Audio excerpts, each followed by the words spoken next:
Children, तो आज हम बात करते हैं दोबारा से एक 10th क्लास के बच्चों के लिए एक लेक्चर लेकर आए हुए हैं।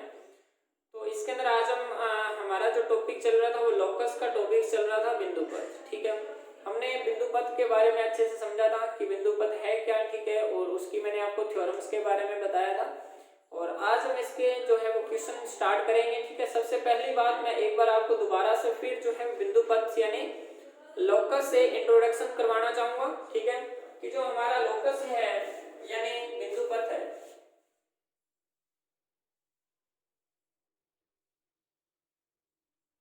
लोकस यानी बिंदु पथ,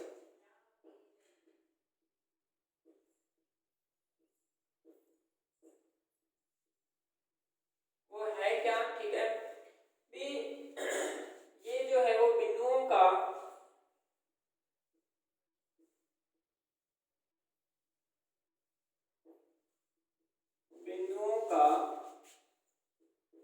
एक बिंदुओं का एक विशेष समुच्चय होता है। बिंदुओं का एक विशेष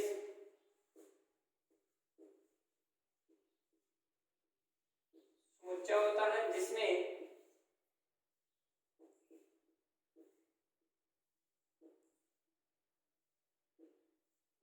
कुछ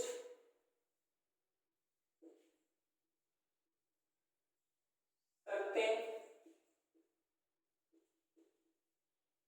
लागू होती है।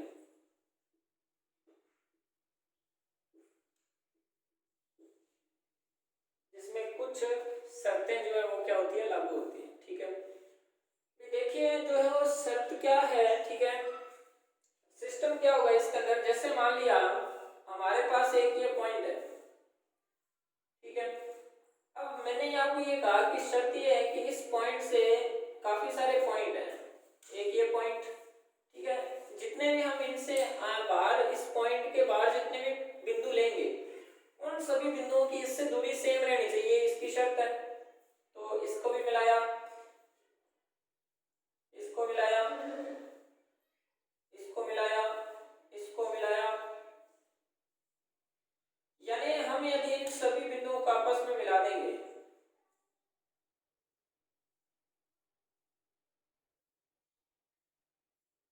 ये जो दूरी है, ये दूरी, ये दूरी, ठीक है, उसके बाद ये दूरी, ये दूरी और ये दूरी और ये दूरी, सारी की सारी जो दूरियां हैं वो एक जैसी है। ठीक है, सारी की सारी दूरियां क्या एक जैसी है। अब इन बिंदुओं का जो बिंदु पथ है वो क्या बना, एक सर्कल बना। क्या बना, एक सर्कल बना।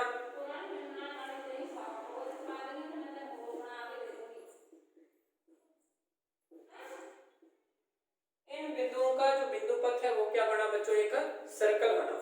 ठीक है, क्या बना, एक सर्कल।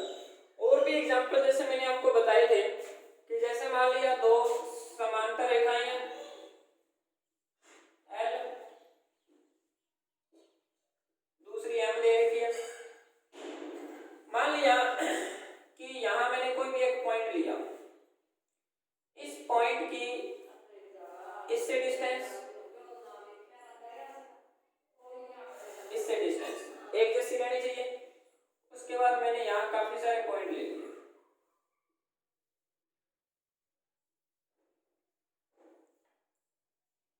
इन सभी बिंदुओं की ऊपर व नीचे डिस्टेंस क्या रहेगी, एक जैसी रहेगी। ठीक है, ये इसकी शर्त होगी। अब इन बिंदुओं का जो बिंदु पथ मिला हमें, इन बिंदुओं का एक बिंदु पथ आया, वो क्या आया, एक समानांतर रेखा आई।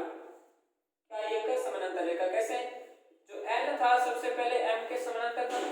अब M जो है वो N के भी समानांतर होगा और जो N है वो L के भी क्या आएगा, समांतर आएगा, इस प्रकार से।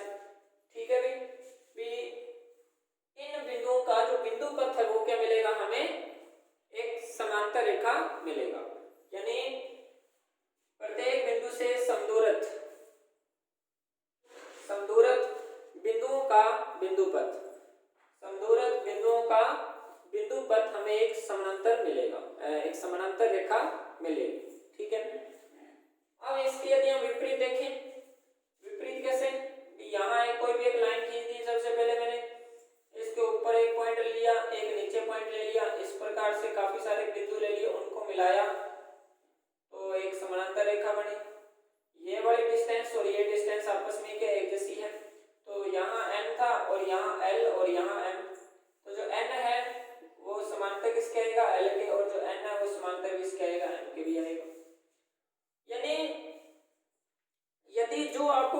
दे रखी है, आप उसमें कुछ शर्तें लागू करते हैं, ठीक है। जैसे समदूरस्थ बिंदुओं का जो बिंदु पथ है, जितने भी जो बिंदु हैं वो यदि यहाँ से हम समदूरस्थ देखें, ठीक है, समदूरस्थ का मतलब समान दूरी से जितने भी बिंदु हैं, समान दूरी से जितने भी बिंदु हैं, उन सभी बिंदुओं का एक जो पथ होगा वो एक समांतर रेखा होगा।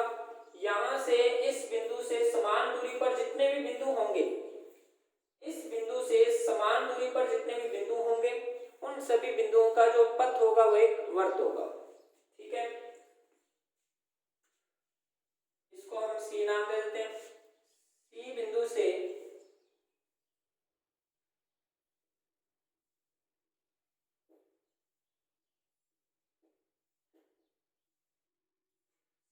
से समदूरस्थ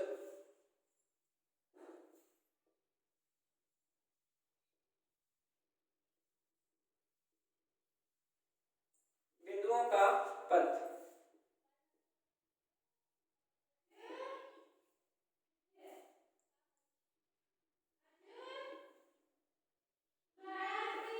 एक वर्त कहलाता है।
तो आपको ये जो लोकस वाला जो पॉइंट है वो आपको समझ में आया होगा, ठीक है। एक और अपने इसमें एग्जांपल लेते हैं, ठीक है।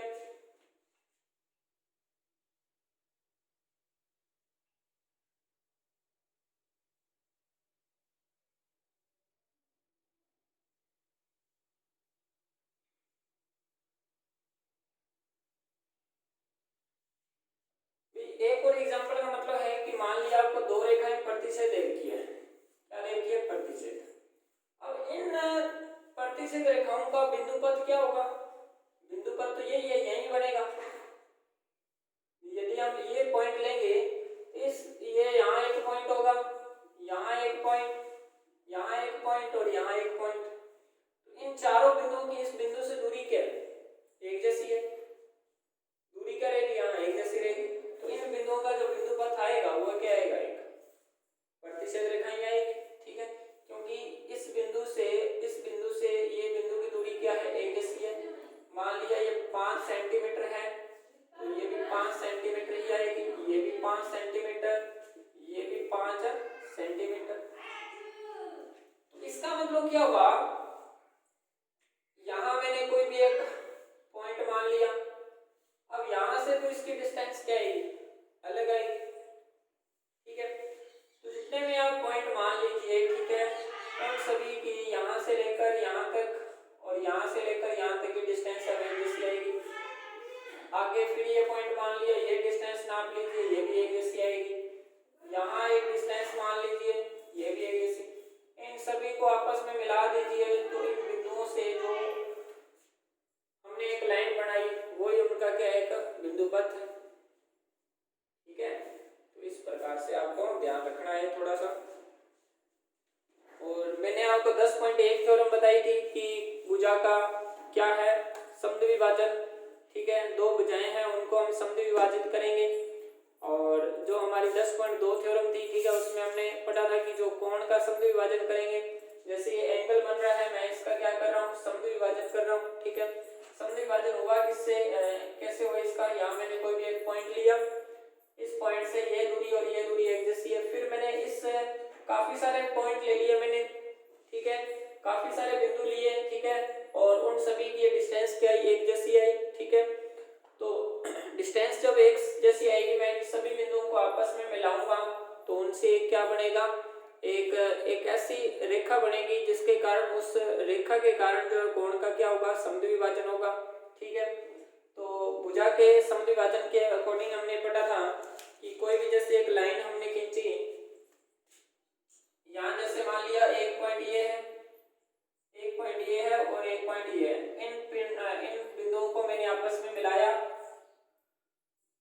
क्या किया, आपस में मिलाया, और इनको भी आपस में मिलाया, और इस पर यदि मैं लंब खींचूंगा तो ये और ये तो पहले से बराबर हैं, तो ये और ये आपस में भी क्या हो जाएंगे, बराबर हो जाएंगे। ठीक है, उसके बाद यदि हम पहले हम एक रेखा दे के उसका मैंने क्या किया, समद्विभाजन किया, तो ये दोनों आपस में बराबर, और इन पॉइंट और इन पॉइंटों को आपस में मिलाया तो ये और ये भी आपस में क्या रहेंगे, इक्वल रहेंगे। तो ये तो हमारी है 10.1 थ्योरम। ठीक है, और ये हमारी 10.2 थ्योरम।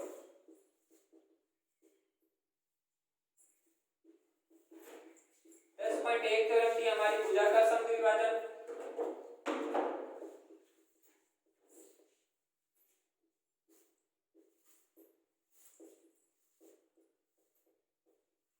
और जो 10.2 थी वो थी हमारी कोण का समद्विभाजन।